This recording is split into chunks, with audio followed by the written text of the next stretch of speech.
Hello, hello, hello. And dito na naman po si Madam Lisa. Samahan niyo po ako magluto ng red tilapia. So guys, nalinis ko na po siya. Talagang malinis na malinis. Pati yung laway, pati yung kaloob-looban, nilinis ko na po. So ipiprito ko po muna siya. At mamaya ay anuhan ko siya, iluluto ko siya sa butter garlic. So, lalagyan ko po siya ng konting salt, konti lang po.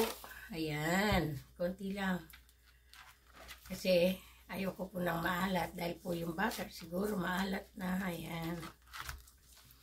At lalagyan ko po siya ng paminta.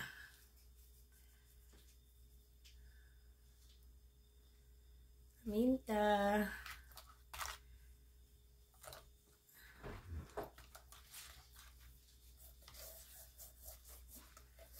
Nag-iinit na po ako ng oil. Ayan. So, alisin na po natin to.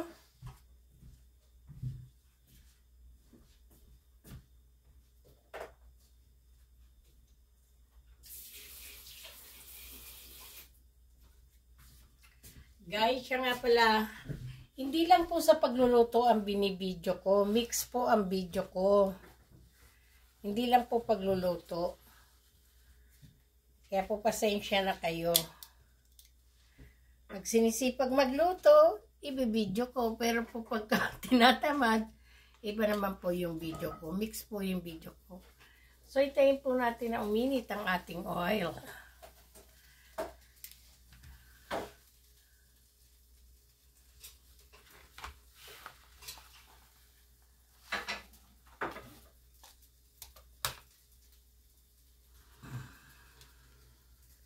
Na po yung ating oil. Niinit ko lang po. Sana wag tumalsik ang oil.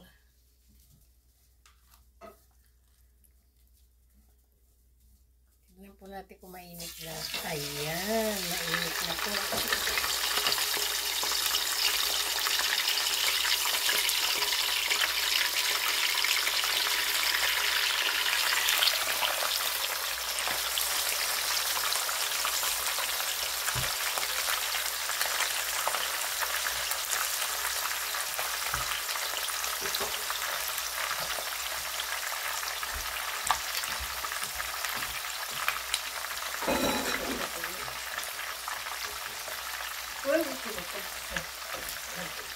Ito po guys, so ayan po, hintayin po natin siyang maluto.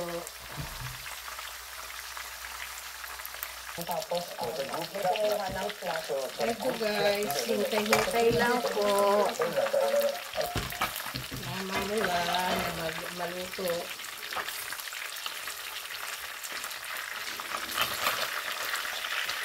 Balik pa rin na po natin.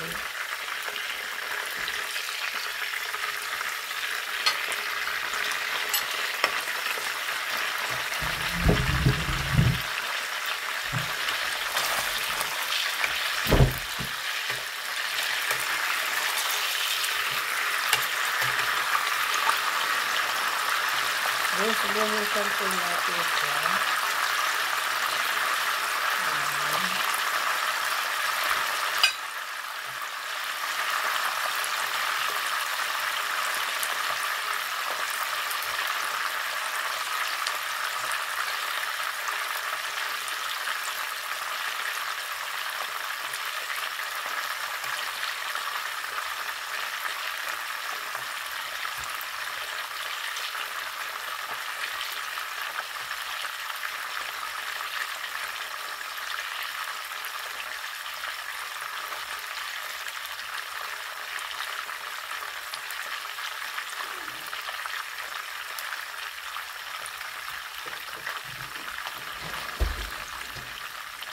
Hindi.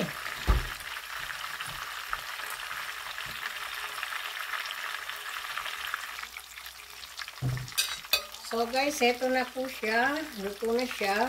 So tatanggalin na natin siya. Ayoko po siyang madurog. Tanggalin na po natin. Kaya ilagay natin sa malaking plates.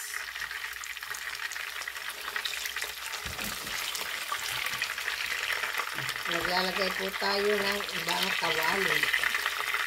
Oh, baka ito na rin po. Tatanggalin ko lang po ang oil.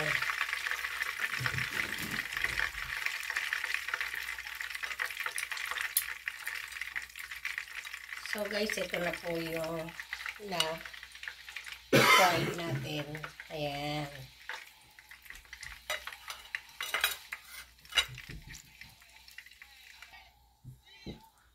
So, mag-iinit na po tayo ng dahil sa wala po akong butter, pwede na rin po ang margarine. Nabusan pala ako ng margarine. Ay, ng butter. So, ayan po.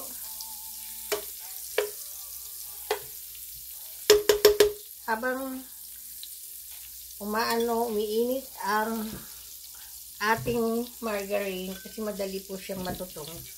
Madaling matunog. Ilagay na po natin yung chopped garlic. Ayan po.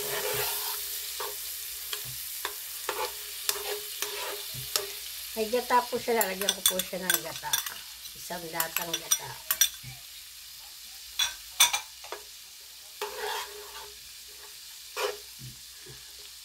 Lutuin lang po natin siya pa-brown.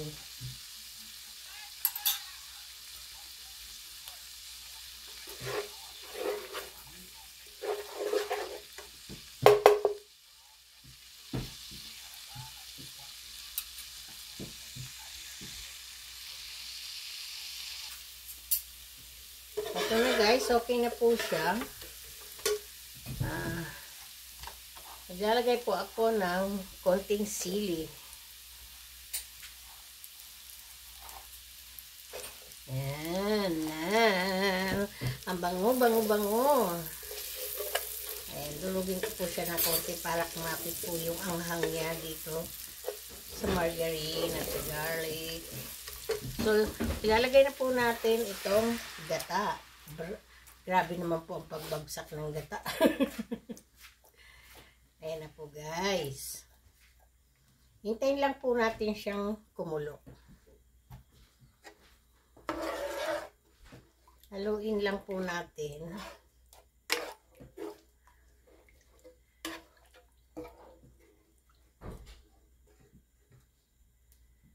Maglalagay po ako ng konting curry powder.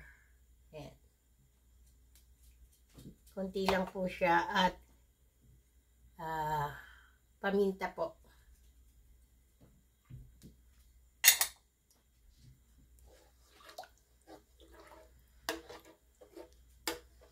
Halo-haloin lang po natin hanggang sa kumulo.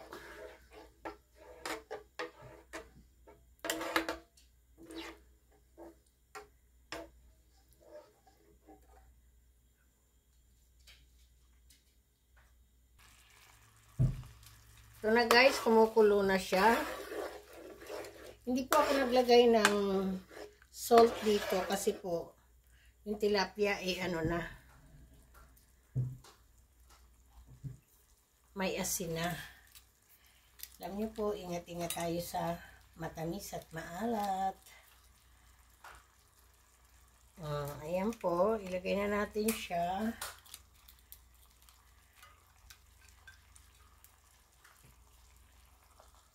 Ayan. Hinaan lang po natin ang apoy para hindi kagad matuyo yung coconut. So, bubuhos-buhusan po natin siya. Tignan ko, titikman ko po yung, ayan, dot-dot lang. Tama-tama lang po yung lasa. Yung mga nag-iingat sa maalat. Ayan, basta po naglagay na kayo ng asin sa tilapia, sa isda o sa karne. Ingat-ingat na uli maglagay ng asin.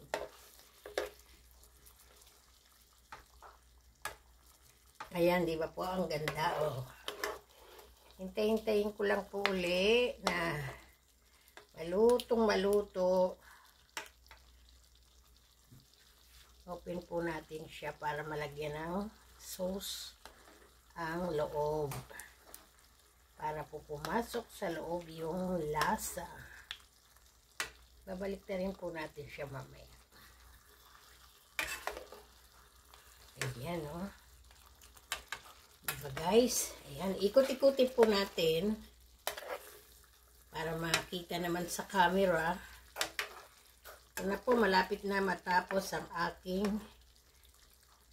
nilutong tilapia with margarine and garlic and coconut. Kaunting sili lang po. Nasa sa inyo po yung kung gusto nyo maglagay ng sili. Gaya po lagi yung sinasabi ko, mahilig po kasi ako sa maanghang. Ang Bicolanang si Madam Lisa. Ayan, hintayin lang po natin siya na kumulo pa ng kumulo. At babalik na rin na po natin ang tilapia. Ayan, buhos-buhusan lang po para po pumasok sa loob niya ang gata. Hintayin lang po natin.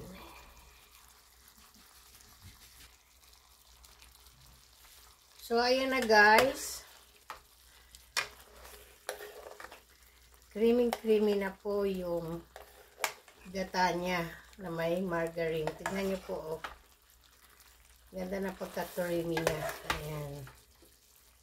Pupusan lang. Siya po ay luto na guys. So, ilalagay na po natin siya sa malaking pinggan. Ayan, oh. Natutuyuan na siya, oh. Napakasarap po nito talaga. I-try nyo po. Para po maiba naman ang ating panlasa sa fish. Hindi po rin yung lagi na lang yun at yun ang paggagata natin. O prito, paksiw. Parang kakaumay na po. Ibay naman na po natin ang ating pagluluto sa isda. So guys, ayan na po. Ito na po ang ating tilapia with garlic and butter. Ayan na guys. Ito na po. So patayin na po natin siya at ilipat na po natin sa malaking plates. Ayan na. Huwag naman po sanang masira.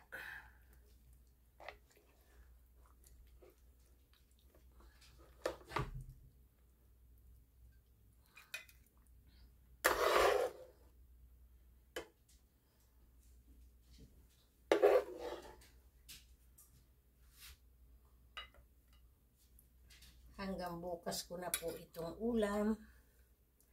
Ewan ko po kung gustong tikman ito ng hubby ko bukas kasi nasa work siya panggabi.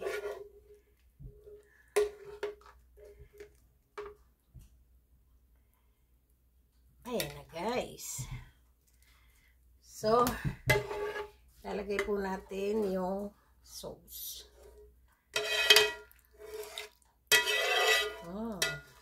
Sarap. Masiramon baga. Masiramon. Lamig kaayo. So guys, ito na po ang ating ginataang tilapia. Ayan na po guys. Lalagyan po natin siya sa ibabaw ng coriander. Ayan po. Pampaganda lang po. Ayan. So, luto na po. Tara! Kain na po tayo. Eto na. Guys, ayan na po. Ayan. Nakaluto na naman tayo ng isang putahe. Mamaya naman po, baka gagawa naman po ako ng Isang dessert na madali. Okay guys, thank you. Thank you, thank you.